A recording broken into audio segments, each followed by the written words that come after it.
থাপ্পড়টা খেয়ে ঈশা মাটিতে পড়ার পর চারিদিকে কেমন ঝিমঝিম লেগে যায় ঈশার। ঈশা তখন কিছু শোনাও বন্ধ করে দিয়েছিল। চোখ দুটো রক্তিম বর্ণ ধারণ করেছে। ঈশা সোজা তাকিয়ে দেখে ড্রাইভারকে বের করা হয়েছে। ঈশা কোনো মতে নিজের চোখ দুটো খুলে রাখার প্রচেষ্টা করছিল। কোনো মতে চোখ খুলে ঈশা রেহানের পায়ের কাছে চলে আসে। ওনার কোনো দোষ নেই, ওনাকে ছেড়ে দিন। আমি পালিয়েছি, আপনি আমাকে মারুন, ওনাকে ছেড়ে দিন, ছেড়ে দিন প্লিজ। উনি কিচ্ছু করেনি। রেহান ঈশার চুলগুলো ধরে টান মারে। ঈশা রেহানের হাতে হাত রাখে, যন্ত্রণায় চোখ জোড়া বন্ধ করে নেয়। তুই তোর নিজের কথা ভাব, তুই আরেকজনের কথা ভাবছিস মরার মুখে দাঁড়ায়। ছেড়ে দিন ওনাকে। আরশিয়ান এগিয়ে এসে ঈশার সামনে হাঁটু ভাঁজ করে বসে। তুমি সত্যি ভেবেছিলে পালানো তোমার দ্বারা সম্ভব? ঈশা আরশিয়ানের চোখের দিকে তাকায়, তাচ্ছিল্য হেসে বলে, প্রথম যেদিন আপনাকে দেখেছিলাম ওই দিন ভেবেছিলাম পৃথিবীতে একটা দুটো ভালো মানুষ আছে, কিন্তু আমার সব চিন্তা ভুল প্রমাণ করে দিলেন। আরশিয়ান, এই আপনার জন্য আমি কখনো কাউকে বিশ্বাস করতে পারবো না। আরশিয়ান ঈশার গালে আলতো করে হাত রাখে, ধীর কণ্ঠে বলে, আউচ, বুকে লাগলো ইস্যু। আমি ভালো নই সেটা যখন বলেই দিলেন, তখন আরও একটা জিনিস দেখো। আরশিয়ান ফোন বের করে ঈশার সামনে একটা ভিডিও প্লে করে। সেদিনের ভিডিও, যেদিন ঈশা অজ্ঞান হয়ে পড়েছিল আরশিয়ানের বেডরুমে। ঈশা শরীরের উপরের টুকু নিয়ে ইনার বাদে কিচ্ছু নেই, নিচে দেখা যায় না। ঈশা রাগে ক্ষোভে আরশিয়ানের গালে চড় বসিয়ে দেয়। রেহান তা দেখে রেগে ঈশার গালে চড় বসিয়ে দেয়। ঈশা ছিটকে পড়ে। তবে কেমন পাথর বনে গিয়েছে মেয়েটা। ভেতরেও কেন কোনো শোক তাপ নেই। ঠোঁট কেটে রক্ত গড়িয়ে পড়ছে। ঈশার কোনোই ছিলে গিয়েছে। ব্রিজের রাস্তা ঈশা উঠে বসে কোনো মতে। এমন থাপ্পড় খাবি দাঁত খুইল্লা আইব হুঙ্কু বাচ্চা। এসে মাথা নুইয়ে বলে, গাল কেটে রক্ত পড়ছে, বাকি তো রাখলে না কিছু। আমার এই কথাটুকু রাখেন, ড্রাইভার চাচাকে ছেড়ে দিন। আমার জন্য মানুষের এত কষ্ট আর সহ্য করতে পারছি না। রেহান অতিরিক্ত রেগে তেড়ে আসে। তুই বেটি বেশি কথা কস, এত ফটফট করিস কেন? আরশিয়ান ধরে রেহানকে। রেহান চায় বিরক্তি নিয়ে। হয়েছে আর না, ও তোমারে মারলো, প্রাপ্য ছিল যে, সেটুকু পেতেই হবে। ঈশা চোখ ঘোরায়, যেন এখানে অন্যায়টা ওদের সাথে হচ্ছে। রেহান ঈশার কোণে ধরে দাঁত করায়। ঈশা ব্যথায় হিচিয়ে ওঠে। রেহান ছেড়ে দেয় কোনোই, হাতে রক্ত লেগে গিয়েছে তার। তুই মেলাতে রিং করস, শান্তি দিলি না। রেহান ঈশাকে গাড়িতে বসিয়ে হাতের রক্ত পরিষ্কার করিয়ে দেয়। ঈশা দেখে গার্ডসগুলো ড্রাইভারকে ছাড়েনি। ছেড়ে দিন না ওনাকে, যা বলবেন তাই করব, কথা দিচ্ছি। আরশিয়ান চোখ বন্ধ করে নিল। খুব বেশি মায়া লাগে অন্য কারোর জন্য ঈশা। ভালো মানুষের জন্য খারাপ লাগাটা স্বাভাবিক। হ্যাঁ ঠিক, আমি তো ভালো মানুষ না। ঈশা উফ বলে চিৎকার করে ওঠে। রেহান যখন ঔষধ ছোঁয়ায় কাটা স্থানে, আস্তে মাইয়া, নড়ানড়ি করস না, নিরিবিলি থাক। রেহান ঔষধ লাগিয়ে বক্সটা সামনে রেখে ওঠে বসে গাড়িতে। আরশিয়ান ইশারা করে ড্রাইভারকে ছেড়ে দিলে ওদের গাড়ি চলতে শুরু করে। ঈশা চোখ জোড়া বন্ধ করে নেয়। আবার ধরা পড়ে গেল, ফের যাওয়া সেই নরকে। আবার আর ঠাঁই হবে না কোথাও। এই মুখ কে মানুষকে কিভাবে দেখাবে? বাবা জানলে হয়তো এবার আর ঠিক থাকতে পারবে না। ঈশা একবার পাশ ফিরে চায়। আরশিয়ান সোজা তাকিয়ে আছে, মুখশ্রী গম্ভীর। ঈশার ঘৃণা লেগে ওঠে। রেহান হুট করে ঈশার ঘাড় চেপে ধরে। ঈশা কিছু বুঝে ওঠার আগেই জ্ঞান হারায় আরশিয়ানের দীর্ঘশ্বাস ফেলে। এত রাগ হলে হয়? রেহানের চোখ ছলছল রক্তিম বর্ণ ধারণ করেছে। মুখ ফিরিয়ে নেয় সে।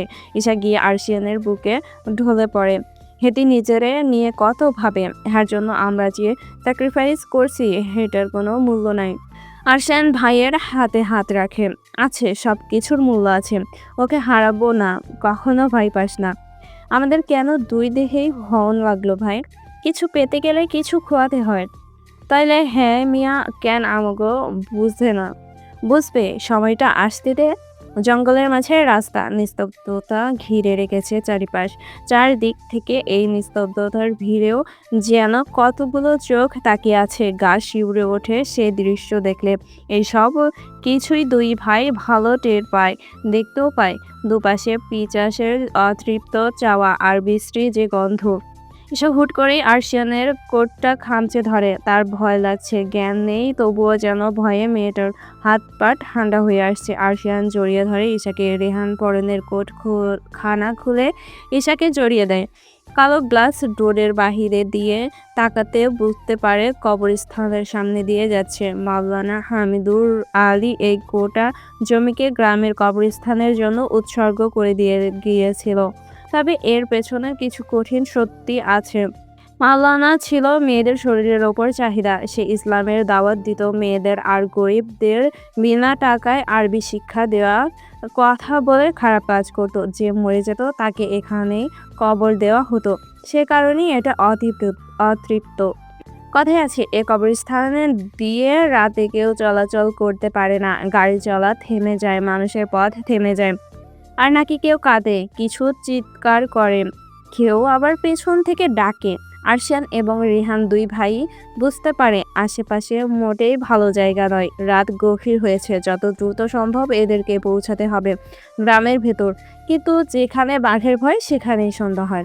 হুট করেই গাড়িটা থেমে যায়। রেহান আরশিয়ান লক্ষ্য করে পেছনে গাড়িগুলো থেমে গিয়েছে বহু দূরে। রেহান বিরক্তিতে চোখ ঘোরায়। আমার যে এখন এই মারামারি করতে কি বিরক্ত লাগতেছে। কিছু করার নেই, বের হব। রেহান এবং আরশিয়ান বের হয়। দুজনের চুলগুলোই শাইন করে ওঠে। রেহানের নীলক চোখ, আরশিয়ানের বাদামি চোখ জ্বল হয়ে ওঠে। সামনে পিচাসের দল। কারোর মাথা নেই, কারোর হাত নেই, কেউ পুরার সাথে বিশ্রী গন্ধ। ওদেরও দোষ নেই, নতুন বউয়ের ঘ্রাণ যেখানে পায় ওরা সেখানে উপস্থিত হয়। কাঁচা হলুদ যে মেয়ের গায়ে লাগে, এই গ্রামে সে মেয়েদের বের হতে দেওয়া হয় না সন্ধ্যার পর বাড়ি থেকে।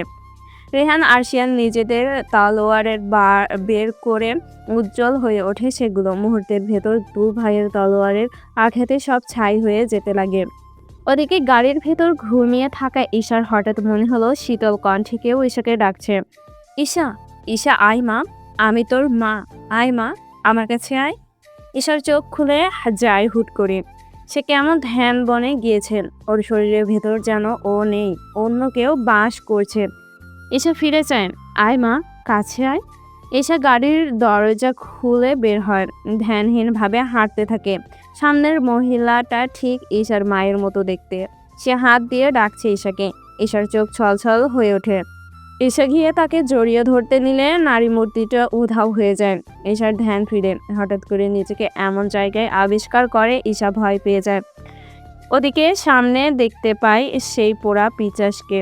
ভয়ঙ্কর সে চাহনি, চোখ দুটো খুলে আসছে মুখশ্রী থেকে।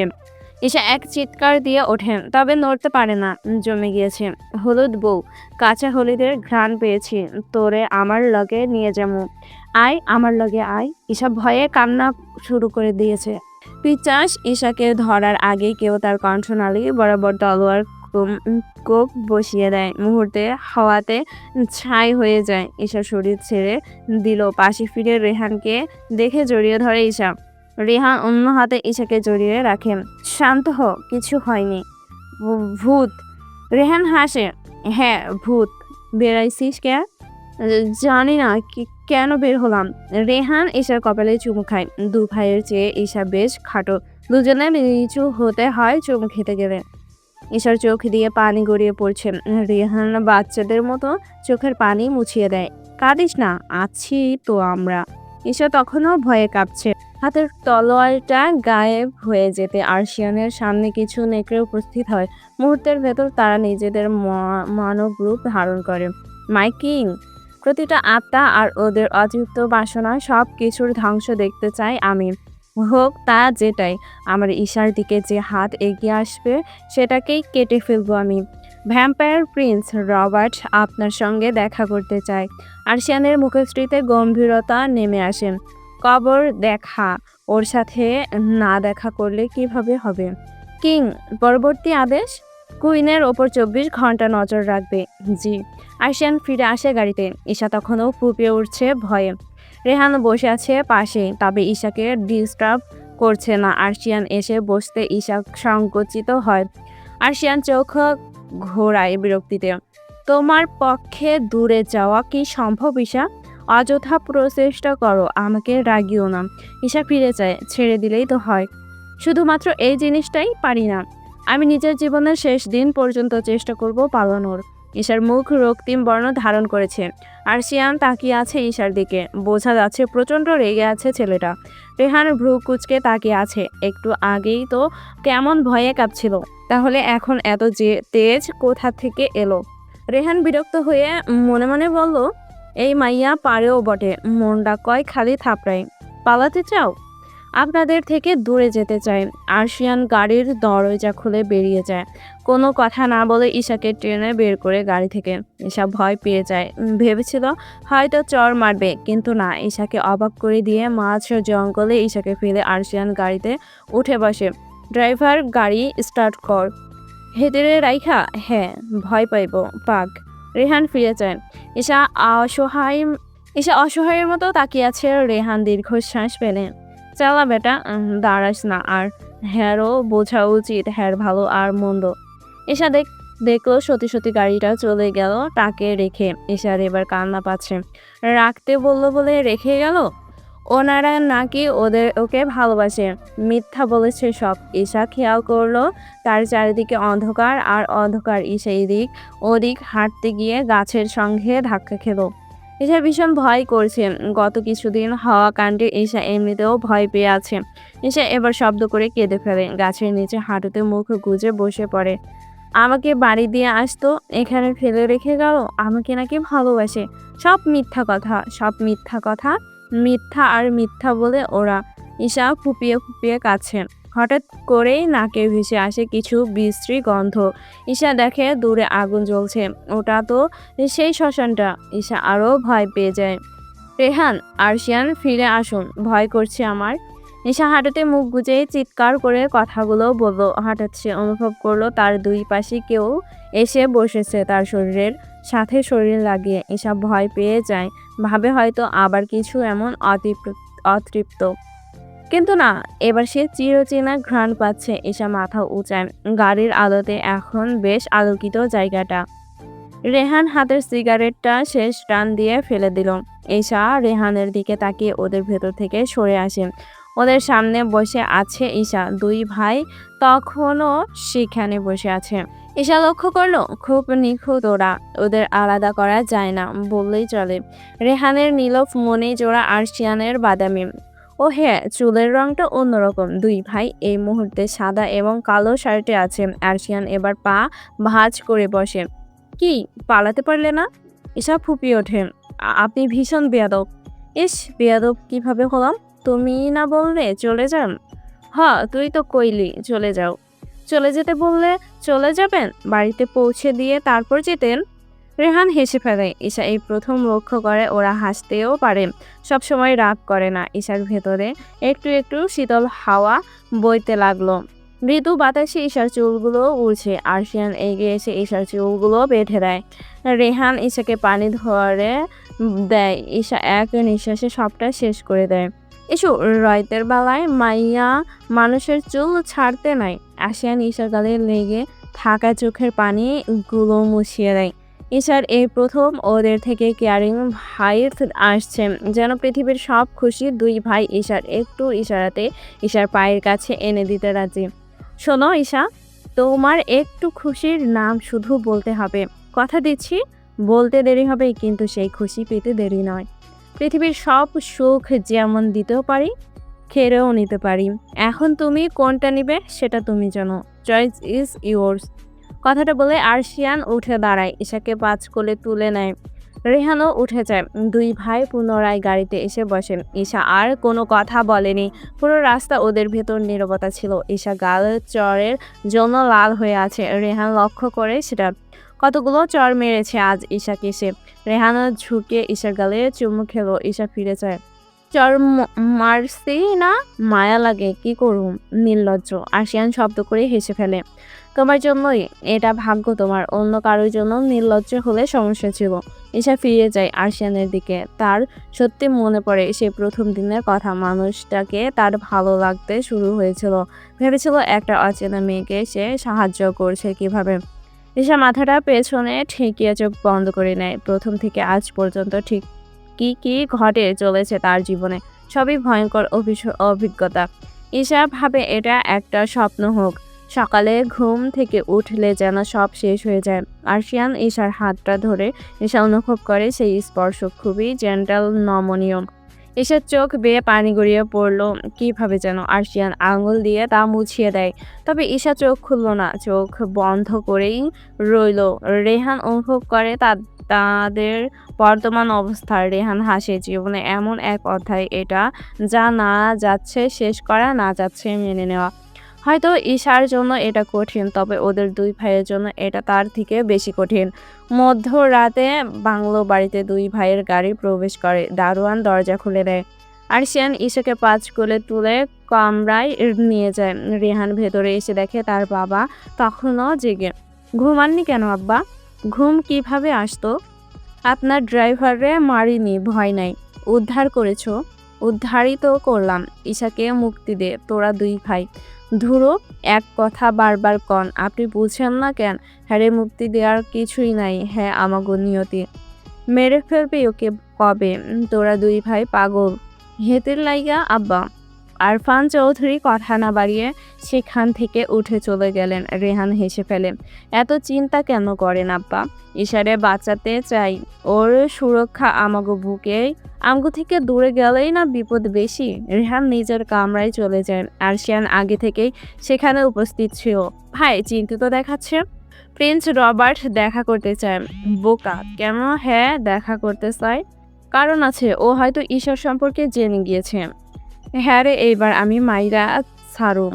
উত্তেজিত নয়, আমি বুঝতে পারছি এটা রবার্টের কাজ। এতগুলো স্পিরিট, ঈশাকে ভয় দেখানো, এগুলো সব ওরই কাজ। হ্যাঁ মানে ও ঈশার উপর আগে থেকেই নজর রাখছিল। হ্যাঁ, আগে আরো সতর্ক হতে হবে। ইস্যুর জীবন মরণ প্রশ্ন, সতর্ক হতেই হইব। আরশিয়ান উঠে রেহানের কাঁধে হাত রাখে। আরও একবার এমন একটি পরিস্থিতি এসেছে, কিন্তু আজ ঈশা আমাদের চেনে না। বহু বছর আগে ঈশা আমাদের চিনত, ভালোবাসত। হয়তো এই জন্যই এত বছর ওর জন্য অপেক্ষা করা লেগেছে। হয়তো এই জন্য আমাদের এত বড় শাস্তি ভোগ করতে হচ্ছে। কথা দিতাছি ভাই, এইবার হ্যারে হারাবো না। হেতি আবারও আমাকেও ভালোবাসবো। আরশিয়ান মাথা নাড়ায়। কাল একটি বিশেষ দিন, বহু বছরের চাওয়া পূরণ হবার দিন। বাংলো বাড়ি রাতারাতি কিভাবে এত সুন্দর করে সেজে উঠতে পারে ঈশা বোঝে না বিষয়টা। এখানে কিছু এমন কাজ হয় যার ঈশার মাথার ওপর দিয়ে যায় মাঝে মধ্যে। এসে হেঁটে লিভিং রুমে এসে দেখা মিলল বাবা চাচার। বাবা! নওশাদ ছেলেকে মেয়েকে দেখে হাত বাড়িয়ে দিল। ঈশা জড়িয়ে ধরল বাবাকে। বাবা কেমন আছিস মা? ভালো। আমাকে ক্ষমা করে দে মা। বাবার মুখে এমন কথা শুনে ঈশার চোখে পানি ছলছল করতে লাগলো। ঈশা বাবাকে ছাড়লো না, জড়িয়ে ধরে রাখলো। না এমন বলো না। মোহিত শেখ ঈশার মাথায় হাত রাখে। অনামিকা বেগম এগিয়ে আসেন। যা হবার তা হয়েই যাবে। আমার মনে হয় না কোনো কিছু করে বিয়েটা থামানো সম্ভব। আমি চাই সবাই খুশি থাকো। ঈশা এই মুহূর্তে নিজেকে স্ট্রং বানানোর প্রচেষ্টা করে। হ্যাঁ চাচি, ঠিক বলেছো। কোনো কিছুই আমাদের নিয়তি বদলে দিতে পারবে না। বাবা চাচু, আমি চাই সবাই জানুক আমি খুশি। তুই কি আদৌ খুশি মা? বাংলো বাড়ি রাতারাতি কিভাবে এত সুন্দর করে সেজে উঠতে পারে ঈশা বোঝে না। বিষয়টা এখানে কিছু এমন কাজ হয় যার ঈশার মাথার ওপর দিয়ে যায় মাঝে মধ্যে। ঈশা হেঁটে লিভিং রুমে এলে দেখা মিলল বাবা চাচার। বাবা! নওশাদ শেখ মেয়েকে দেখে হাত বাড়িয়ে দিল। ঈশা জড়িয়ে ধরল বাবাকে। বাবা কেমন আছিস মা? ভালো। আমাকে ক্ষমা করে দে মা। বাবার মুখে এমন কথা শুনে ঈশার চোখে পানি ছলছল করতে লাগলো। ঈশা বাবাকে ছাড়লো না, জড়িয়ে ধরে রাখলো। না এমন বলো না। মোহিত শেখ ঈশার মাথায় হাত রাখে। অনামিকা বেগম এগিয়ে আসেন।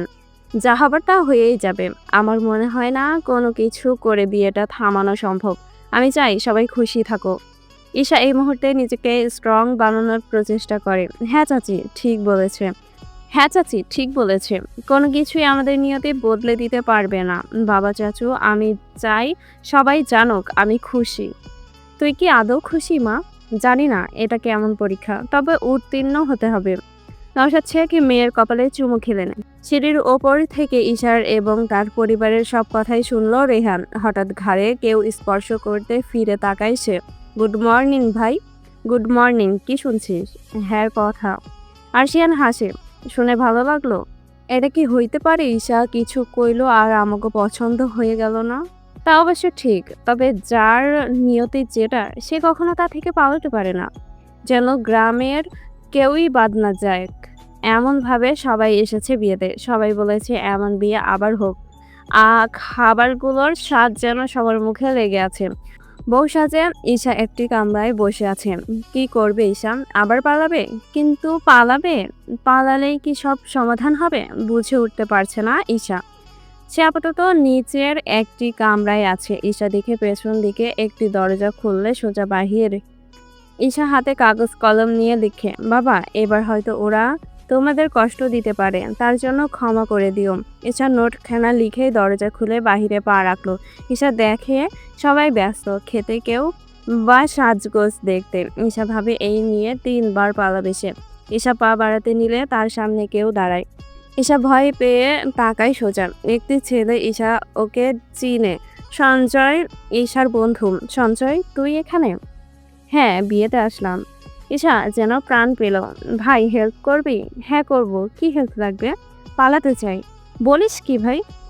ভাই ওই দুইটা আমারে জোর করতেছে। বিয়ে করব না সঞ্জয় প্লিজ। কিন্তু এটা এত সহজ নয়। আমাকে সাহায্য করবি প্লিজ? এর আগে কেন পালাসনি? এটা তো বিয়ের দিন। তুই বেশি জানিস। আমি পালাতে চেয়েছি 2বার, 2বারই ধরা পড়ে গেছি। ওমা, এরপরেও টুইন্স তোকে আস্ত রেখেছে। তুই হেল্প করবি? করব। আয় আমার সাথে। সঞ্জয় বাইক নিয়ে এসেছিল। ঈশাকে বাইকে উঠে পেছন দিক দিয়ে বেরিয়ে যায়। কিছু দূর গিয়ে সঞ্জয় বলে, যাবি কই? তুই আমাকে ছোট খালার বাড়িতে নামিয়ে দে। ভাই ভেবে করছিস তো? শুনেছি ওরা বহুত ডেঞ্জারাস। এই জন্যই তো পালাচ্ছি। ওরা সাইকো দুটোকে বিয়ে করার থেকে মরে যাওয়া ভালো। দেখ তুই যা বুঝিস। হৃদির ছোট খালার বাড়ির কাছে। সঞ্জয় হৃদিকে সেখানে নামিয়ে দিল। ধন্যবাদ ভাই। আরে বন্ধু, ধন্যবাদ দিস না। তোর কিছু লাগলে আমাকে জানাস। বন্ধু? কি? ওরা যদি জানে তুই আমাকে সাহায্য করেছিস রেগে যাবে। তুই সরে যাস। আরে বেটা চিল, আমি তো আজই ঢাকা যাচ্ছি। তাও সাবধান। ঠিক আছে, চল তুই যা। সঞ্জয় চলে গেলে ঈশা বাড়ির ভেতরে প্রবেশ করে। বেশ অদ্ভুত ঠেকেছে তার। বউ সাজে ঈশা এইখানে এসেছে। এরা হয়তো ঈশার বিয়ের জন্য বাংলো বাড়িতে চলে গিয়েছে। তবু ঈশা এগিয়ে গিয়ে দেখে সদর দরজা খোলা। ঈশা হালকা করে দরজা ঠেলে ভেতরে প্রবেশ করে। খালামণি আছো? ঈশা তখনও সামনে তাকায়নি। সুইটহার্ট, পালানো শেষ? গম্ভীর এবং ভারী শীতল সেই কণ্ঠ শুনে ঈশা জায়গায় ফ্রিজ হয়ে গিয়েছে। যেন নড়া করতে পারছে না ঈশা। ঈশা ধীরে মাথা ঘুরিয়ে দেখে 2 ভাই সোফায় বসে আছে, পায়ের ওপর পা তুলে। ঈশা ভয়ে পেছনে পেছাতে থাকে। মাথায় তখনও পালানোর বুদ্ধি। দরজার কাছে আসতে আসতে ঈশা অনুভব করে দরজা আপনা আপনি বন্ধ হয়ে গেল। ঈশা ভয় পেয়ে যায়। রেহান উঠে এসে ঈশার গালে কষিয়ে একটা থাপ্পড় মেরে দেয়। মনটা চায় তোর কাইটাও কুত্তারে খাওয়াই বেয়াদ্দপ। আরশিয়ান তখনও বসে ফর্সা মুখখানা তার রক্তিম বর্ণ ধারণ করেছে। কি একটা অবস্থা! ঈশা বাঁচতে কিভাবে? রেহান ঈশার কনুই ধরে সোফার ওপর ছুঁড়ে ফেলে। ঈশা বেশ ব্যথা পায়। রেহান, সব রেডি হ ভাই। কিছুক্ষণের মাথায় কিছু মানুষ আসে, কিছু কাগজ হাতে। সাইন কর ঈশা। ঈশার চোখ বেয়ে পানি পড়ছে। Isha just sign it. Isha একটু নিঃশ্বাস নেয়। এত দূর এসেও যখন সে পালাতে অক্ষম, তাহলে এইটা সে মেনেই নিল। ঈশা সাইন করে দেয়। এরপর 2 ভাই, এরপর রেহান ঈশার হাত ধরে টানতে টানতে বের করে ও বাড়িটা থেকে। গাড়িতে তখন পিন পতন নীরবতা। কেউই কিছু বলছে না। ঈশা ভয়ে সংকুচিত হয়ে আছে। ঈশা বিকালের দিকে পালিয়েছিল। এখন প্রায় সন্ধ্যা হয়ে গিয়েছে। ঈশার চোখ বেয়ে 2 ফোঁটা পানি গড়িয়ে পড়ল। নিয়তি ভীষণ নিষ্ঠুর, যা ভাবে তাই করে। কিছুক্ষণ পর বাংলো বাড়িতে পৌঁছে যায় তারা। ঈশা হাঁটছে মাথা নিচু করে। লিভিং রুমে ঈশার পরিবার এবং রেহান আরশিয়ানের বাবা উপস্থিত ছিলেন। সবাই গম্ভীর হয়ে বসে আছেন। ওরা উপস্থিত হলে ঈশা বাবাকে জড়িয়ে ধরে গিয়ে নওশাদ শেখ মেয়ের মাথায় হাত বুলিয়ে দেয়। আমরা কাল শহরে ফিরে যাব, আশা করি আপনার কোনো আপত্তি নেই শ্বশুর আব্বু। নওশাদ শেখ কিছু বললেন না, বুক চিরে বেরিয়ে এলো দীর্ঘশ্বাস। একজন সার্ভেন্ট এসে ঈশাকে নিয়ে চলে যায় উপরে। রেহান এবং আরশিয়ান তখন সেখানে বসে সবার সামনে। নওশাদ শেখ আমতা আমতা করে বলে, মেয়েটা আমার ভীষণ ভীতু, একটু খেয়াল রেখো। আপনার একটা মেয়ে, এই দুই ভাইয়ের প্রাণ ভোমরা। মনে করুন কোনো দিন সে না থাকলে আমাদেরও পৃথিবীতে শেষ দিন হবে। আরশিয়ানের কথাগুলোর ভার ছিল। নওশাদ শেখ কিছুই আর বললেন না। আরফান চৌধুরী সান্ত্বনা দিলেন ওদের। রাত তখন 12টা বেজে 30 মিনিট। রুমের জানালা দিয়ে বাহিরে দেখছে ঈশা। দুই ভাই তখনও রুমে আসেনি। ঈশা জামা বদলে হালকা একটি জামা পরে বহু ঘুমানোর প্রচেষ্টা চালিয়েছে, কিন্তু হচ্ছে না, কোনোভাবেই ঘুম হচ্ছে না। ঈশা তাই আকাশের চাঁদের দিকেই তাকিয়ে আছে। যদিও এটা পূর্ণ পূর্ণিমা নয়, তবুও ঈশা তাকিয়ে আছে আকাশের দিকে। হুট করে দরজা খোলার শব্দ পেয়ে ঈশার শরীরটা একটু কেঁপে উঠল। পেছন দিয়ে দুইজন এগিয়ে এলো। ঈশার হৃদস্পন্দন বেড়ে গিয়েছে। ঈশা নিজের জামা খামচে ধরে। পেছন ফিরবে সেই সাহসটুকু নাই। দুই ভাই এগিয়ে এসে ঈশার পেছনে দাঁড়ায়। চাঁদ দেখছিস? সুন্দর হয় চাঁদ। হ্যাঁ ঠিক, চাঁদ সুন্দর, ঠিক ঈশার মতো। ঈশা মাথা নুইয়ে নেয়। আরশিয়ান ঈশার থুতনিতে হাত রেখে উঁচু করে। Are you blushing sweetheart? ঈশার চোখ ছলছল। রেহান বাঁকা হাসে। রেহানের নিঃশ্বাস ঈশার ঘাড়ের ওপর পড়ছে। ইস্যু, তোর ঘ্রাণ যে মারাত্মক, তোরে কেউ বলেনি? ঈশার শরীর তখন ভয়ে আপনা আপনি কাঁপা শুরু করে। আরশিয়ান ঈশার ঘাড় থেকে চুল সরিয়ে বলে, একটু ব্যথা হবে জান, এরপর সব ঠিক হয়ে যাবে। কিন্তু ঈশা যা ভাবলো তার থেকেও একেবারে বিপরীত কাজ হলো। দুই ভাই হুট করে ঈশার ঘাড়ে কামড় বসিয়ে দিল। শুরু হয়ে দুটো দাঁত বেরিয়ে এলো। ঈশার ঘাড়ে সেই দাঁত বসতেই যে তীব্র যন্ত্রণা হলো, ঈশা তা সহ্য করতে পারল না। এক চিৎকার করে উঠল। তবে দুই ভাইয়ের কোনো হুঁশ নেই। রক্তের স্বাদ পেতে যেন উন্মাদ হয়ে গেল। ঈশার কোমরে রেহানের হাত, আর দুই হাত আরশিয়ানের এক হাতে। ঈশা ধীরে ধীরে নিস্তেজ হয়ে পড়ল। ঈশা নুইয়ে পড়ল জ্ঞান হারিয়ে। দুই ভাই যখন বুঝতে পারলো তখন বেশ দেরি হয়ে গিয়েছে। ঈশা জ্ঞান হারিয়ে ফেলেছে। হেই ঈশা, চোখ খুলো। জ্ঞান হারাইছে ভাই। আরশিয়ান ঈশাকে শুইয়ে দেয় বিছানায়। ঈশার ঘাড়ে তাদের দাঁতের ছাপ বোঝা যায়। বিয়েটা এখন না হলো সুইটহার্ট, পূর্ণতা কি পাইল ভাই? পাবে। এই ভালোবাসা পূর্ণতা না পেলে ভালোবাসা নামক কোনো শব্দকেই বিশ্বাস করব না আমি। বহুকাল আগের কথা, দক্ষিণ এশিয়ার বেশ অনেকখানি জায়গা ধরে আধিপত্য ছিল সম্রাট আলাউদ্দিন খিলজির। নিজের ন্যায় বিচারের জন্য পুরো দক্ষিণ এশিয়ায় তার গুণগান হতো। একে একে সৃষ্টিকর্তার রহমতে সে বহু দেশ জয় করে নেয়। ভারতবর্ষে হিন্দু সম্প্রদায়ের এক রাজাকে বধ করে সেই সিংহাসন আরোহণ সম্রাট আলাউদ্দিন। সময়টা ভালোই কাটছিল।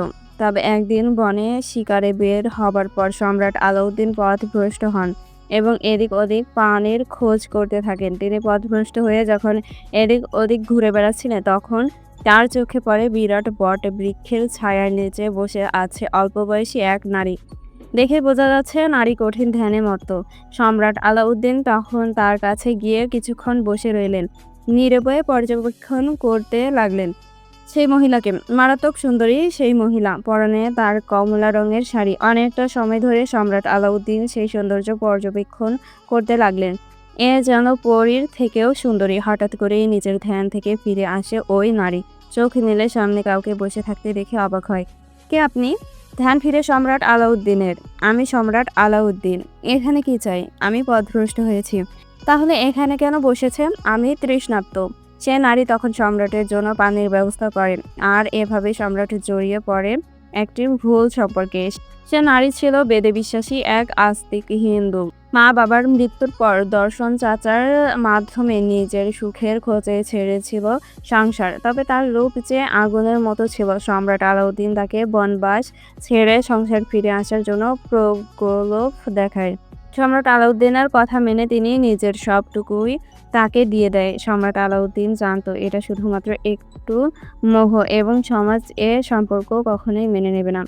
তাই তো সেই নারীকে তিনি গোপনে রেখেছিল। এভাবেই সময় কাটাতে থাকে। একটা সময় সেই নারী গর্ভবতী হয়। তখন সম্রাট আলাউদ্দিন বাচ্চাটাকে নষ্ট করার কথা বলে। "তুমি কি বলছো আলাউদ্দিন? আমি শুধুমাত্র তোমার জন্য নিজের সর্বস্ব ত্যাগ করেছি। আমিও তোমার সকল দায়িত্ব নিচ্ছি। কিন্তু বাচ্চা নয়। বাচ্চা কিভাবে? আমি পারবো না। সমাজ মেনে নেবে না।" এই কথা তোমার আগে মনে ছিল না? আমি কখনো বাচ্চা চাইনি মাধবী। আমি তোমার জন্য সব করব। দয়া করো, আমার সাথে এমনটা করো না। আমাকে ক্ষমা করো। সম্রাট আলাউদ্দিন সেই দিন বৌদ্ধকে পাঠায় মধুরীর পেটের বাচ্চাটা নষ্ট করতে। তবে বাচ্চাটার সময় বেশ এগিয়ে যাওয়ায় ওই অবস্থায় মাধুরীও মারা যায়। মারা যাওয়ার আগে সে অভিশাপ দিয়ে যায় এই সাম্রাজ্যে যে পুত্র সন্তান জন্ম নেবে সেই পুত্র সন্তানই নেকড়ে হবে এবং তার দুটো আত্মা থাকবে, ভালো এবং খারাপ। তার চোখে যে তাকাবে সেই ধ্বংস হয়ে যাবে। তার মৃত্যু নেই। যে তাকে মারতে যাবে তার মৃত্যু অনিবার্য। সম্রাট আলাউদ্দিন এ কথাকে শুধুমাত্র মিথ্যা বলে ধারণ করলেও পরবর্তীতে তার রানী নূরজাহান জন্ম দেয় এক পুত্র সন্তানের, যার নাম দেওয়া হয় রাজপুত্র রিয়ান। কিন্তু সময়ের সাথে সাথেই সবাই বুঝতে পারে প্রিন্স রিয়ান কোনো সাধারণ মানুষ নয়। মাধুরীর দেওয়া সেই অভিশাপ সত্যি হয়েছে। রিয়ান একটি নেকড়ে যে কিনা প্রতি পূর্ণিমার রাতে মানুষে শিকার করতে বের হয়। রাজ্যের সবাই তখন থেকে রায়ানকে অভিশপ্ত মানতে লাগে। তখন থেকে সম্রাট আলাউদ্দিন বহুবার বাচ্চা নিতে চাইলেও কোনোভাবে তার কোনো বাচ্চা জন্ম হয়নি। তার উপর রিয়ানকেও মারা সম্ভব হয়নি। রিয়ান তাকে রিয়ানের কাছে যে চায় রিয়ান তাকেই মেরে ফেলে। এরা আসলে রিয়ান নয়। রিয়ানের ভেতরের খারাপ দিকটা ভীষণ ভয়ঙ্কর। তাই বাধ্য হয়ে রিয়ানকে বন্দি বানিয়ে রাখা হয়েছে এবং তার চোখ দুটোকে ক্ষতবিক্ষত করে রাখা হয়েছে। হেসেলের রান্না করতে করতে দাসী ঈশা কথাগুলো শুনছিল। ঈশা অবাক হয়ে জিজ্ঞেস করে, "সে তখন থেকে ওইখানে বন্দি?" "হ্যাঁ, এইজন্য অন্দরমহলে কেউ যায় না। তাই বলে অনেকে খাবার পরে গেলেও সেই খাবার উঠিয়ে খাওয়ায়। কেউ আসলে প্রিন্সকে মূল্যায়ন করে না।" ঈশা কথাগুলো শুনে অবাক হয়। "ঈশা, আজ থেকে তোমার দায়িত্ব খাবার দেওয়া। দয়া করে সাবধানে শুধু দরজার বাহিরে খাবারটা দিয়ে চলে আসবে।" ঈশা মাথা নাড়িয়ে খাবার নিয়ে হাঁটা শুরু করে। ঈশার হাঁটছিল, তবে আশেপাশে তার কিছু ভালো অনুভূতি আসছিল না। যেন প্রতিটা সময় কেউ তার দিকে তাকিয়ে আছে। ঈশা গা ছমছম করছিল। ঈশা দরজার বাহিরে খাবারটা রেখে চলে আসতে যাবে এমন সময় মনে হলো ভেতরে কেউ কষ্ট পাচ্ছে, অর্থাৎ কারোর কাতরানোর শব্দ। ঈশার মনটা নরম হয়ে আস ঈশার মনটা নরম হয়ে যায়।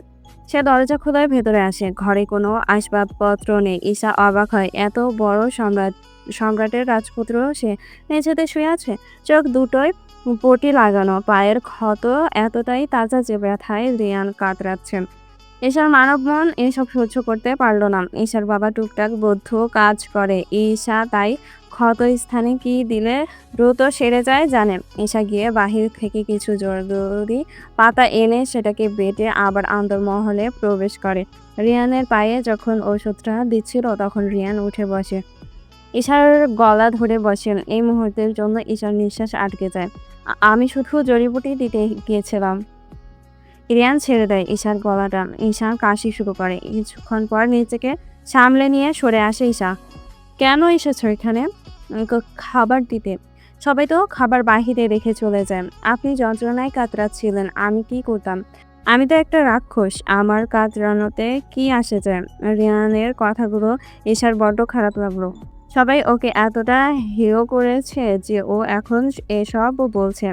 রিয়ানের শরীর লাল রঙার জামা জড়ানো, দেখে বোঝা যাচ্ছে পুরাতন। ঈশা স্থির হয়ে বসে। "আপনার পা দুটোয় জড়িবুটিটা লাগিয়ে দেই।" রিয়ান অবাক হয়। "সবাই তো চায় আমি মরে যাই, তবে তুমি কেন আমাকে বাঁচাতে চাইছো? একটা মানুষ হয়ে আরেকটা মানুষের মৃত্যু কামনা করব?"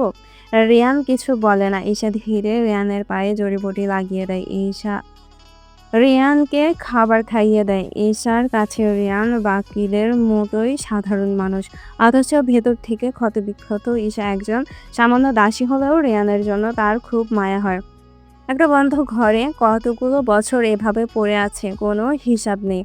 রিয়ান তখন 18 বছরের এক বালক। আর ঈশা ১৪ বছরের এক বালিকা। ঈশার মা প্যালেসের দাসী। কিন্তু তিনি আপাতত অসুস্থ, তাই তো? ছোট্ট ঈশাকে আসতে হয়েছে। তার মা সব সময় রিয়ানকে খাবার দিত, তাই এটা এখন থেকে ঈশার কাজ। ঈশা রিয়ানের খাবার দিতে তাকিয়ে আছে। পাখির থেকেও কম খাবার খায় রিয়ান। আপনি এত কম কেন খাচ্ছেন? ইচ্ছে করে না তাই। আপনি কখনো বাহিরে যাননি? কখনো না। আপনি দ্রুত খাবার খেয়ে সুস্থ হন। আপনাকে আন্দরমহলের বাগানে নিয়ে যাব। কথাটা শুনে রিয়ান সোজা হয়ে বসে। সত্যি? হ্যাঁ। কিন্তু তুমি কেন নিয়ে যাবে আমাকে? কারণ আমি চাই আপনার কষ্ট কমুক। সবাই তো চায় আমি কষ্ট পাই। তাহলে তুমি কেন এমন চাও? জানি না। এরপর দুজনের মাঝে নিস্তব্ধতা ঘিরে থাকেন। ঈশা কেন জানি না লোকটা থেকে দূরে যেতে মন চাইল না। সেই দিন ৩ বেলার খাবার দিয়ে ঈশা দাসীশালায় ঘুমোতে চলে গেল। তবে বিছানায় শুয়ে ঈশার মন হতে লাগলো রাজকুমারের মাথার নিচে বালিশ নেই, না আছে কাঁথা। ঈশার মায়া হলো। সে চুপি চুপি একটা বালিশ আর বিছনা নিয়ে অন্দরমহলে চলে গেল। সে যেখানে সবাই সন্ধ্যার পর এদিক দিয়ে হেঁটেও যায় না। সেখানে ঈশা রাজকুমারের কামরায় গিয়ে দেখে ঠান্ডায় রিয়ান কাঁপছে। ঈশা গিয়ে রিয়ানকে বালিশ এবং বিছানা পাতিয়ে দেয়। রিয়ান নিশ্চিন্তে ঘুমিয়ে যায়। ঈশা ভাবে রাজকুমার হয়েও কেউ এমন জীবন কাটাতে পারে। ঈশার প্রতিদিনের কাজ হয়ে গেল প্রিন্স রিয়ানকে দেখে শুনে রাখা। রিয়ানের খাবারের খেয়াল করত ঈশা। ধীরে ধীরে সময় কাটতে থাকে। রিয়ান সুস্থ হতে থাকেন। রিয়ানের পা এখন অক্ষত এবং রিয়ান চলতে পারে ঠিক করে। রিয়ান এখন ৩ বেলায় খাবার খায়। ঈশা আজ সকালে খাবার নিয়ে রিয়ানের কামরায় প্রবেশ করে। দেখে রিয়ান দাঁড়িয়ে আছে। তবে ঈশার চোখ যায় রিয়ানের পায়ের দিকে। রিয়ানের পা দুটো শেকলে বাঁধা। ঈশা খাবারটা রেখে বসে মাটিতে। আপনার খাবার। রিয়ান ফিরে চায়, তবে তার চোখে পটি দেখতে পায় না সে কিছুই। রিয়ান বসে ঈশার সামনে। ঈশা খাবার ধরিয়ে দেয় রিয়ান। রিয়ান হাসি দেয়। ঈশা শুধু চোখ মেলে ওই হাসির দিকে তাকিয়ে থাকে। কি নিষ্পাপ, কি মায়াবী। এমন একটা ছেলেকে কেউ অভিশপ্ত বলতে পারে? এটা কি সম্ভব? ঈশা চোখ নামিয়ে নেয়। রিয়ান খাবার হাতে উঠিয়ে ঈশার দিকে এগিয়ে ধরে। খাও তুমি। ঈশা খেয়ে নেয় রিয়ানের থেকে খাবারটুকু। খাবার শেষে ঈশা রিয়ানকে ধরে হাঁটতে নিয়ে যায় অন্দরমহলের বাগানে। রিয়ান তাজা বাতাস অনুভব করে বেশ খুশি হয়। ঈশা ভাবে একটা মানুষ কেবলমাত্র তাজা হাওয়া অনুভব করে খুশি হতে পারে। সেদিনের মতো ঈশা রিয়ানকে রেখে দাসীশালায় ফিরে আসে। ঈশার রাতের জন্য বিছনা ছিল এমন সময় দাসী মহলে প্রবেশ করে রানী নূরবানু। উনি হলেন সম্রাটের দ্বিতীয় স্ত্রী। রানীকে দেখে ঈশা মাথা নুইয়ে সম্মান জানায়। রানীমা। রানী নূরবানু এগিয়ে এসে সবাইকে সেখান থেকে প্রস্থানের নির্দেশ দেয়। এখন ঈশা মাথা নুইয়ে বসে আছে। রানী নূরবানু তার সামনেই বসে আছেন। আমি দেখছি রাজকুমার রেয়ান তোমার সাথে সুস্থ হয়ে উঠছে দিন দিন। ঈশা মাথা তুলে তাকায়। সুস্থ হবার মানে কি? রাজকুমার কোনোদিন সুস্থ হতে পারবে কি? ঈশার মাথায় এসব ঘুরপাক খাচ্ছে। এমন সময় রানী নূরবানু আবার বলে উঠলেন, ঈশা, আমি জানি ও সুস্থ হয়ে উঠছেন, যেটা আমার জন্য ভালো না। বহু বছর পর আমি গর্ভধারণ করেছি। আমি চাই তুমি রাজকুমারকে খাবারের সাথে এই বিষটা দাও। ঈশা যেন মুহূর্তের ভেতর দুনিয়া উলট পালট হয়ে গেল। সে শুধু তাকিয়ে রইল রানীর দিকে। কি দেখছো? কি দেখছো? প্রতিদিন খাবারের সাথে একটু একটু করে দিবেন। এখন যখন ও সুস্থ হয়ে গিয়েছে তখন মরতে ওর বেশি সময় লাগবে না। এসব পরিণামে তুমি অনেক কিছুই পাবে। জি না, কাউকে মারতে পারবো না আমি। রানী নূরবানু বাঁকা হাসলেন। আমি জানতাম তুমি প্রেমে পড়েছো। তবে কি জানো ঈশা, কাজটা তোমাকেই করতে হবে, না হলে তোমার মা। থেমে গেল রানী নূরবানু। এতটুকু বুঝতেই পারবে মা নাকি রাজকুমার? তাছাড়া রাজকুমার একটা রাক্ষস, একটা মানুষরূপী রাক্ষস, কখনো সাম্রাজ্য পরিচালনা করতে পারে না। কিন্তু আপনি যে বললেন সে সুস্থ হচ্ছেন, এটাই তো চাই না আমি। হয় মা, না হয় রাজকুমার। কথাটা বলে রানী নূরবানু ঈশার পাশে বিষের বোতলটা দিয়ে বেরিয়ে গেল কামরা থেকে। ঈশার পুরো দুনিয়া যেন থমকে গেল। ভেতরে ঝড় শুরু হয়েছে। এক অদ্ভুত ঝড়। এর কোনো নাম নেই। চোখ বেয়ে শুধু গড়িয়ে পড়ল টুপটাপ পানি। কিছু বলতেও পারল না সে। সারাটা রাত নির্ঘুম কাটলো। সকালে উঠে ঈশাকে খাবার দেওয়া হলো রিয়ানের জন্য। ঈশা আজ ২ পা হাঁটছে আর ১ পা পিছিয়ে আসছে। খানিকক্ষণ পর ঈশা পকেট থেকে বোতলটা বের করে ১ ফোঁটা বিষ খাবারে মিশিয়ে ফেলল। এরপর রিয়ানের কামরায় প্রবেশ করতে সে দেখতে পায় রিয়ান বসে আছেন। রিয়ানের গাল ভরা হাসি দেখে ঈশার ভেতরে কেমন হতে লাগলো। "তুমি এসেছো পরি?" ঈশা মাটিতে বসে। "হ্যাঁ।" "খাবার এনেছো বুঝি?" "হ্যাঁ। আজ আমি সব খাবার খাবো। তুমি বলেছো আমার চোখ খুলে দেবে যে।" ঈশার চোখ গড়িয়ে পানি বেয়ে পড়ে। সে কম্পিত কণ্ঠে উত্তর দেয়, "হ্যাঁ।" ঈশা প্রথম রিয়ানের দিকে খাবারটা এগিয়ে দিল, পরবর্তীতে সেটা বদলে নেয় নিজের সাথে। প্রতিবার খাবার দানার সাথে ঈশার চোখের পানি গড়িয়ে পড়ছিল মাটিতে। হয়তো এই বিষ এখন কোনো প্রতিক্রিয়া দেখাবে না, তবে এই বিষ ধীরে ধীরে কাজ শুরু করবে। কিছুক্ষণ পর রিয়ান সব খাবার শেষ করে ঈশা প্লেটগুলো রেখে আসে। এরপর রেয়ানের চোখের পটি খুলে দেয়। রেয়ানের চোখ দুটো ছিল অদ্ভুত সুন্দর, নীরব মণিতার। ঈশা রেয়ানের চোখ খুলে বেশ কিছু সময়ের জন্য শুধু তাকিয়েছিল রেয়ানের দিকে।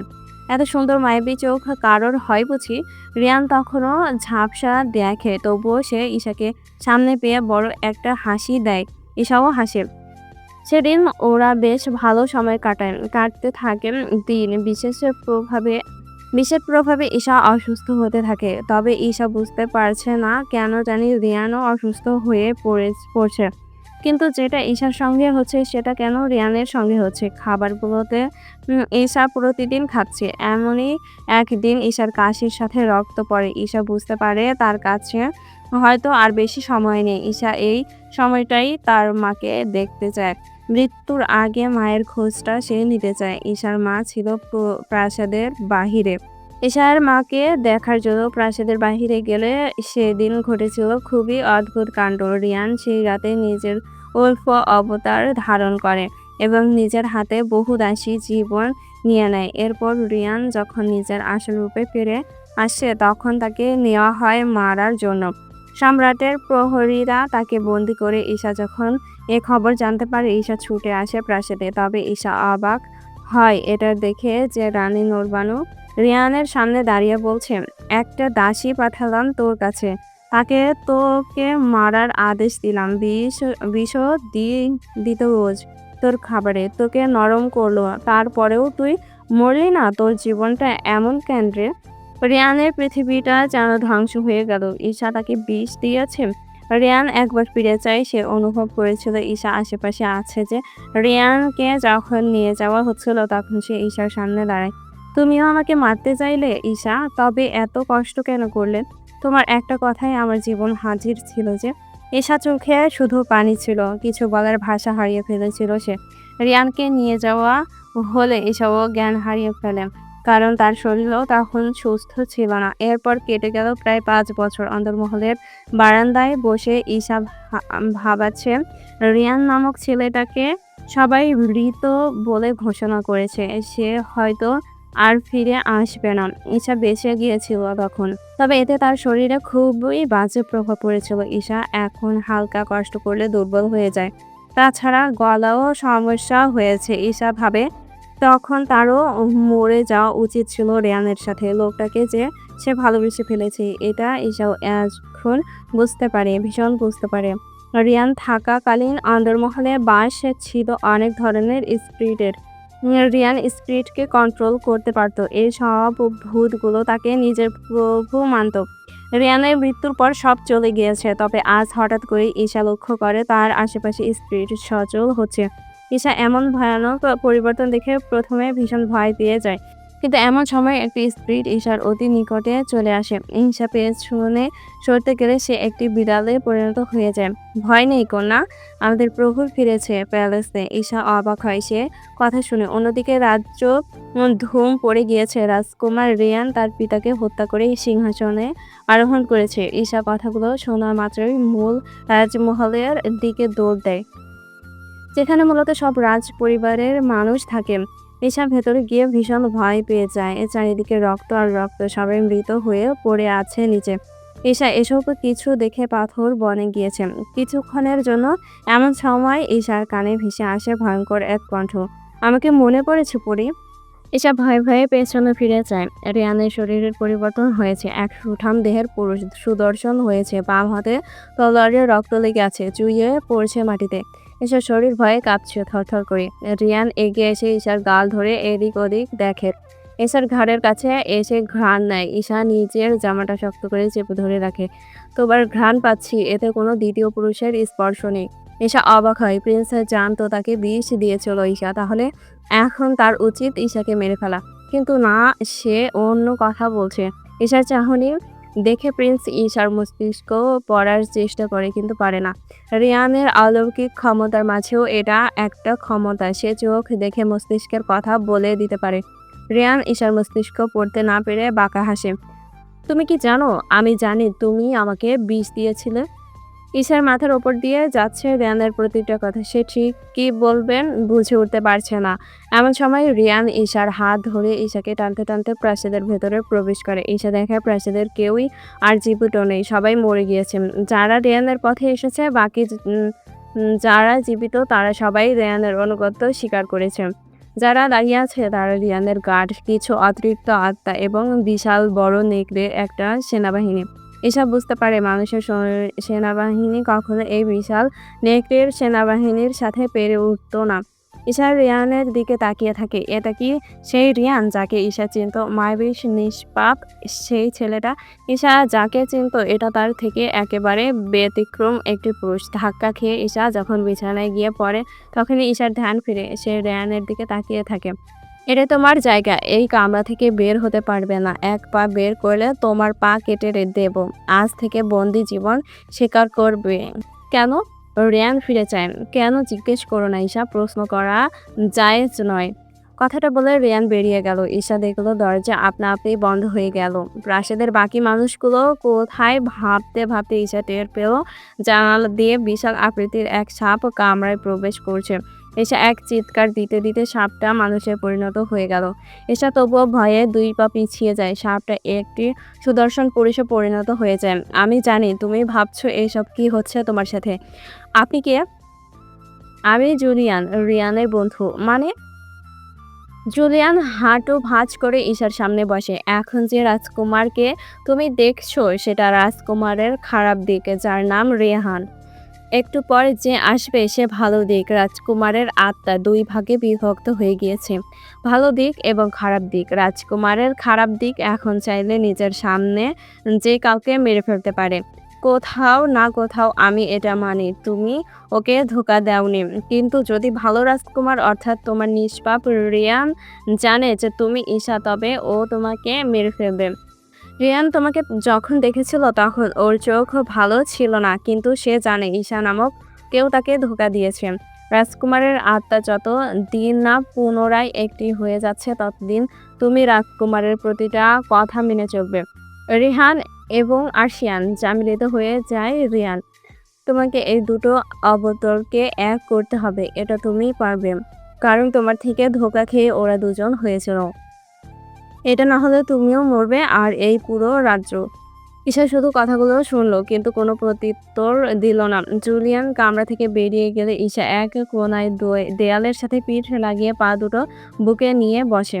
তার ভীষণ ভয় করছে। এবার কি থেকে কি হয়ে গেল কিছুই ভাবতে পারছে না, মাথায় তো কিছুই আসছে না।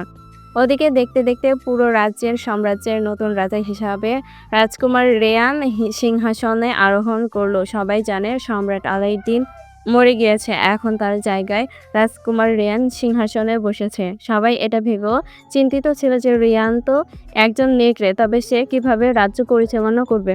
কিন্তু ইতিমধ্যে রিয়ানের ভয় এত বাজেভাবে সবার ভেতরে প্রবেশ করেছে যে কেউ রিয়ান সম্পর্কে কোনো কথাই বলার সাহস পাচ্ছে না। কিন্তু ইতিমধ্যে রিয়ানের ভয় এত বাজেভাবে সবার ভেতরে প্রবেশ করেছে যে কেউ রিয়ান সম্পর্কে কোনো কথাই বলার সাহস পাচ্ছে না।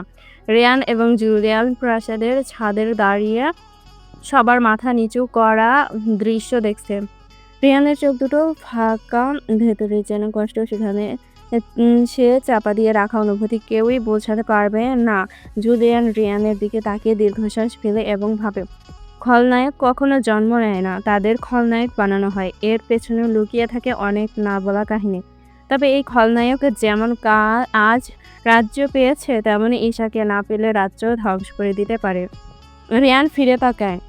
জুলিয়ান অনেক গর্ববোধ হচ্ছে। রিয়ান বাঁকা হাসে। আর সবে তো শুরু। জুলিয়ান রিয়ানের মাথায় রাজ্যের তাজ পরিয়ে দেয়। এই সাম্রাজ্য আজ থেকে তোর হলো। জুলিয়ান বুঝতে পারে এটা রিয়ানের ভালো দিকটা। হয়তো রিয়ানের খারাপ দিকটা আবার রাতেই আসবে। রিয়ান, তোর কামরায় একটা মেয়ে রেখেছে। ও শুধুমাত্র একটা প্যারাসাইট হয়ে আমার শরীরের ওপর অধিকার ফলাতে চায়। ভুললে চলবে না, ওই প্যারাসাইটের জন্য আজ তুই সাম্রাজ্যের রাজা। রিয়ান দীর্ঘশ্বাস ফেলে। কি করতে হবে এখন? মেয়েটাকে সময় দিতে হবে, যাতে করে মেয়েটা তোকে ইনফরমেশন দেয়। এর পরিবর্তে পরিকল্পনা কি? ঠিক আছে। রিয়ান যখন প্রাসাদ দিয়ে হাঁটছিল, সবাই তখন মাথা নুইয়ে তাকে সম্মান জানাচ্ছিল। রিয়ান বাঁকা হাসে। ক্ষমতা কি জিনিস, যে মানুষগুলোই একদিন তাকে এতটা অসম্মান করতো, আজ তারা তাকে মাথা নুইয়ে সম্মান জানাচ্ছে। রিয়ানের মুখে গম্ভীরতা। সে সোজা নিজের কামরায় চলে যায়। দরজা খোলার শব্দ পেয়ে ঈশা কেঁপে ওঠে। পেছনে ফিরে রিয়ানকে দেখে উঠে দাঁড়ায়। রিয়ান প্রথম ঈশাকে দেখে কিছুক্ষণ তাকিয়ে থাকে, এরপর ঈশার দিকে এগিয়ে যায়। ঈশা পেছোতে পেছোতে একটা সময় দেয়ালের সাথে ঠেকে যায়। আমি কি তোকে আগে কখনো দেখেছি? প্রশ্নটা শুনে ঈশা ভড়কে যায়। কি বলবে তা বুঝতে পারে না। তবে রিয়ান এরপরে যা বলে সেটা শোনার জন্য ঈশা প্রস্তুত ছিল না। শোনো দাসী, আমি জানি না সামান্য একটা দাসীকে কেন রেহান রাজকুমারের খারাপ দিকটা আর শিয়ান ভালো দিকটা এখানে নিয়ে এসেছে। তবে আমি শুধু চাই রেহান আমার শরীর ছেড়ে দিক। তুমি আমাকে রোজ বলবে সে কি চায়। জি। কথাটা শুনে রিয়ান সেখান থেকে চলে যায়। ঈশা বুঝে না সে কিসের ভেতর ফেসে গেল। কেনই বা হাসলো। দিন কাটে কামরায় বন্দি হয়ে। রাতের প্রথম প্রহরে রেহান জাগ্রত হয়ে যায়। রিয়ানের ভেতরে এসে দেখে ঈশা বসে আছে মাটিতে। রিয়ান এগিয়ে যায় ঈশার সামনে। ঈশা ফিরেছে। আমার তোর সাথে কি করা উচিত ইস্যু? বল না, তোকে মেরে ফেলা উচিত নাকি তোকে প্রতিটা দিন মৃত্যু যন্ত্রণা দেওয়া উচিত? কি করা উচিত আমার? ঈশার শরীরে কম্পন দেয়। এখন তুই এমন আচরণ করছিস যেন তুই নির্দোষ রিয়ান। কিন্তু আমি তো আগের প্রিন্স নই। আমি তো এখন এই সাম্রাজ্যের রাজা হয়ে গেছি। এবার কি তুই আমাকে একটু ভালোবাসবি, নাকি এবারও কয়টা মোহরের জন্য ধোকা দিবি? আমি কিছু মোহরের জন্য আপনাকে ধোকা দিয়েছি। রিয়ান শক্ত করে ধরে ঈশার চোয়াল। তা নয়তো কি ভেবেছিস আমি কিছুই জানি না? এতটা নীচ আমি নই রাজকুমার। নিষ্পাপ সাজার এই ব্যর্থ চেষ্টা তুই করিস না। কি করলে বিশ্বাস হবে আমি নির্দোষ? যা বলবো তাই করব। বিছানায় এসব ভয় পেয়ে যায়। রিয়ান বাঁকা হাসে। আমি জানি এই নিষ্পাপ চেহারা এই শহরে শুধুমাত্র আমার জন্যই এখন নিষ্পাপ আছে। যা আমার জন্য তোলা তা ভোগ করার কথাও আমারই। কথাটা বলে রিয়ান ঈশার জামার ফিতাটা ধরে টান মারতে ঈশার শরীরে অর্ধেক কাপড় মাটিতে পড়ে। ঈশার চোখে পানি। রিয়ান হুট করে ঈশার দুটো চোখে চুমু খায়। এই শরীর, এই মন, এই ঘ্রাণের জন্য কতটা ছটফট করেছে তুই জানিস না ঈশা। ঈশা ও ভালোবাসে এই মানুষটাকে, কিছু ভেবে নয়। এই মানুষটাকে সে ভালোবাসে একটা মানুষ হিসাবে। রিয়ানও ঈশার চোখে নিজের জন্য ভালোবাসা দেখতে পায়। সে ঈশার ওষ্ঠজোড়া আঁকড়ে ধরে। রিয়ানের হাতের বিচরণ ঈশার ওপর বাড়তে থাকলে ঈশা হুট করে রিয়ানের হাত ধরে বসে। রিয়ান ঈশার চোখের দিকে তাকায়। ভালোবাসেন আমাকে? তুমি অভ্যাস ঈশা, এই অভ্যাস আমি কখনো ছাড়তে পারবো না। ঈশার জন্য এতটুকুই সই ছিল। ঈশার আর কোনো বাধা পায়নি রিয়ান। ঈশা বেশ অনুভব করে এই ছোঁয়ায় আছে অনেক ভালোবাসা। ঈশাও আবেগপ্রবল হয়ে যায়। মাঝরাতের দিকে ঈশা কাঁদো কণ্ঠে রিয়ানের কাঁধে ধাক্কা দেয়। ছাড়ুন। রিয়ান ঈশার চোখে চুমু খায়। এই চোখে পানি দেখতে পারবো না ঈশা, এই চোখে আমি পানি দেখতে চাই না। ঈশা কথাটা শুনে ফেল করে তাকিয়ে আছে। তোমায় এই কামরায় আমার এত কাছে পাওয়াটা আমার স্বপ্ন ইস্যু। এই দেহের ওপর আধিপত্য পেতে চাই শুধুমাত্র তোমার জন্য। ঈশা কিছু বলার মতো অবস্থায় নেই। সেই নিঃশ্বাস ছাড়ে কষ্টের। রেয়ান পুনরায় ঈশার কপালে চুমু খায়। এরপর কেটে যায় সেই রাত। ভোর হলে রেয়ান জাগে। চোখের ওপর আলো পড়লে সে টের পায় তার বুকের ওপর কেউ শুয়ে আছে। রেয়ান মাথা নাড়িয়ে নিচে দেখে ঈশা ঘুমিয়ে আছে। রেয়ানের ভালো অবতারের কাছে ঈশা শুধুমাত্র একটা সার্ভেন্ট। রেয়ান জেগে ঈশাকে ফেলে দেয়। ঈশা থতমত খেয়ে ওঠে। তুমি আমার বুকে কি করছো? ঈশা ভ্যাবলার মতো তাকিয়ে আছে। বলে কি এই লোক? তুমি এখানে কি করছো? আপনি তো কাল নিয়ে এসেছেন। তুমি আমার কাছে আসবে না? কথাটা বলে রেয়ান উঠে চলে যায় তার আলিশান গোসলের জায়গায়। ঈশা তাকিয়ে থাকে কিছুক্ষণ, এরপর সে উঠে চলে যায়। রিয়ান বিশাল এক স্নানকূপে শুয়ে আছে, মাথাটা নুইয়ে দেওয়া। দাসীরা তার আশেপাশে আছে। রেয়ান ভাবছে, যে মেয়েটাকে রেখেছিলাম ওই প্যারাসাইটকে শরীর থেকে বার করতে, সেই মেয়েটার জন্যই ওই প্যারাসাইট আমার শরীর দখল করতে চায়। কথাগুলো ভাবতে ভাবতে রিয়ান লক্ষ্য করে একটি দাসী তার হাত প্রয়োজন থেকে বেশি নিচে নিয়ে গিয়েছে। রিয়ান দাসীটার হাত ধরে বসে। সে ভয় পেয়ে যায়।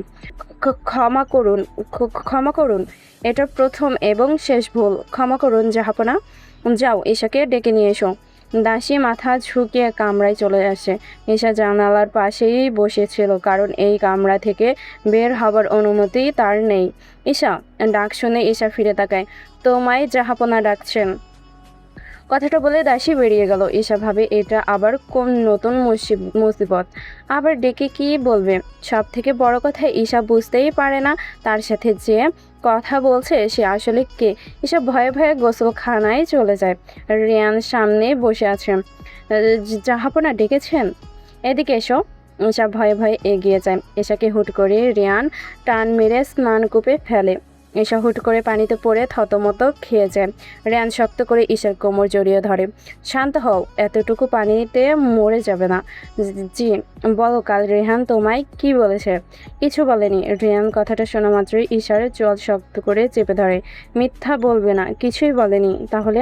ঈশা মাথা নামিয়ে নেয়। রিয়ান লক্ষ্য করে ঈশা ফর্সা কাঁধে কামড়ের স্পষ্ট দাগ। রিয়ান সেখানে হাত দিয়ে ছুঁয়ে দেয়। ঈশা চোখ বন্ধ করে নেয়। রিয়ানের কেমন নেশা হতে লাগে। সে ঈশার কামড়ের দাগে ওষ্ঠ ছোঁয়। ঈশা কেঁপে ওঠে। এরপর রিয়ান কিছু একটা ভেবে ঈশাকে ধাক্কা মেরে দূরে সরিয়ে দেয়। চলে যাও। ঈশা শুধু তাকিয়ে থাকে রিয়ানের দিকে। এটা কি সেই রাজকুমার যাকে ঈশা ভালোবেসে জীবন দিতে রাজি ছিল? ঈশা কিছু না বলে সেখান থেকে উঠে চলে যায়। রিয়ান গোসল শেষ করে রাজসভায় গিয়ে বসে। জুলিয়ান অফিসারদের বোঝাচ্ছিল রুলস সম্পর্কে। এমন সময় রিয়ান এসে উপস্থিত হয়। উপস্থিত সবাই মাথা নুইয়ে সম্মান জানায়। জাহাপনা। রিয়ান গিয়ে সিংহাসনে বসে। জুলিয়ান পাশে দাঁড়ায়। আজ থেকে রাতের প্রহর শুরু হবার সাথে সাথে প্রাসাদের ভেতরে কোনো মানুষের অস্তিত্ব আমি দেখতে চাই না। জাহাপনা, আপনি যা বলবেন তাই হবে। রানী নূরজাহানকে বন্দি বানানো হোক, কিন্তু রানীর কন্যা অর্থাৎ রাজকুমারী জুলির কী করব? রাজকুমারী জুলি? হ্যাঁ, ওকে প্রাসাদে নিয়ে আসা হোক, কিন্তু রাজকুমারী জুলি রানীকে ছাড়া যা আদেশ করেছে সেটাই করবে। জি জাহাপনা। রিয়ান এরপর কিছু সরকারি কাজ করে। পুরোটা দিন ঈশা এই প্রাসাদের এই কামরায় বন্দি। ঈশার আশেপাশে কোনো মানুষ নেই, আছে শুধু ভূত অর্থাৎ আত্মা। ঈশা যাদের দেখে ভয় পাচ্ছে, তবে করার কিচ্ছু নেই। ঈশা জানালার পাশে বসে চাঁদ দেখছে। একটা ভয়ানক সুন্দর চাঁদ উঠেছে পরিষ্কার মেঘ মুক্ত আকাশে। তারাগুলো মিটিমিট করছে। ঈশা তাকিয়েই ছিল। এমন সময় হুট করে ঈশা বুঝতে পেল তাকে কেউ পেছন থেকে জড়িয়ে ধরে। ঈশা ভয় পেয়ে গেলে রিয়ান শান্ত কণ্ঠে বলল, ভয় পেও না, এই কামরায় এসে তোমাকে স্পর্শ করার অধিকার, বড় সাহস এই সম্রাট ছাড়া অন্য কারোর নেই। ঈশা শান্ত হয়ে যায়। রিয়ান ঈশার জামার ফিতা ধরে টান দিতে নিলে ঈশা রিয়ানের হাত ধরে বসে। রিয়ান বাঁকা হাসে, অর্থাৎ এর জন্য সে প্রস্তুত ছিল। তুমি জানতে চাও না সেদিন রিয়ানের সাথে কি হয়েছিল এবং কেন রিয়ানের ভেতর আমি রেহান জন্ম নিলাম? কেন এবার রেহান এবং আরিশান দুটো আলাদা সত্তার জন্ম হলো? ঈশার চোখ উজ্জ্বল হয়ে ওঠে। সে তো জানতে চায়, সত্যি সে জানতে চায়। হ্যাঁ চাই। প্রতি রাতে আমি যখন এই শরীরে আসব, তখন তুমি আমার থেকে দুটো প্রশ্নের উত্তর পাবে। বিনিময়ে আমি শুধু তোমাকে চাই। রাজি? রাজি। রেয়ান জানে এই প্রস্তাবে ঈশা অবশ্যই রাজি হবে। রেয়ান ঈশাকে ধাক্কা মেরে বিছানায় ফেলে। ঈশার উপরে চলে আসে। ঈশার শরীর রেয়ানের হাতের বিচরণ শুরু হলে ঈশা কাঁপা কণ্ঠে প্রশ্ন করে, সেদিন আপনি গেলে কি হয়েছিল? সেদিন আমাকে মারার জন্য একটি যুদ্ধক্ষেত্রের ময়দানে নিয়ে যাওয়া হয়েছিল, আর তখনই রেয়ানের ভেতর জন্ম হয়েছিল আমার। সত্য জন্মের পর রেয়ানের আত্মা দুই ভাগে বিভক্ত হয়ে যায়। আরশিয়ান রেয়ানের ভালো দিক, রেহান রিয়ানের খারাপ দিক। রেয়ান কথা বলতে বলতেই ঈশার পুরোটার ওপর কবজা করে নিয়েছে। ঈশা দ্বারা আর কোনো শব্দ বের হয় না। সে তখন রেয়ানের নিচে চাপা পড়ে গিয়েছে। রেয়ান যখনই ঈশার স্পর্শে আসে তখনই সে কেমন রাক্ষসের মতো আচরণ শুরু করে। ঈশা বুঝে না এত বেশি শক্তি রেয়ান পায় কোথায়। ঈশার চোখে আজও পানি। ঈশার কান্না দেখে রেয়ানের ভেতরটা কেমন করে উঠল। রেয়ান কিছুক্ষণ থেমে ঈশার দিকে তাকালো। একটু বেশি নড়াচড়া করছো তুমি, শান্ত থাকো, যন্ত্রণা কম হবে। ঈশা ভ্যাবলার মতো তাকিয়ে আছে। রেয়ান ঈশার কপালে চুমু খায়। যা বলছি তাই করো। পরবর্তীতে রেয়ান আরও ভয়ঙ্করভাবে ঈশাকে আক্রমণ করে। যা সহ্য না করতে পেরে ঈশা আবারও কান্না করে। রাত গভীর, ঈশা ঘুমিয়ে আছে। রেয়ান ঈশার পাশে বসে আছে। বোকা মেয়ে, যাকে প্রাণ দিয়ে ভালোবাসো সেই তোমাকে মারতে চায়। আমি জানি তুমি আমাকে বিষ দিয়েছিলে, কিন্তু আরশিয়ান জানে না। ও যদি জানতো তবে তোমাকে কবেই মেরে ফেলতো। রেয়ান ঈশার দিকে ঝুঁকে ঈশার কপালে ওষ্ঠ ছোঁয়। জিজ্ঞেস করেছিলে না ভালোবাসি কিনা? তবে শোনো, ভালোবাসি ঈশা, ভীষণ ভালোবাসি।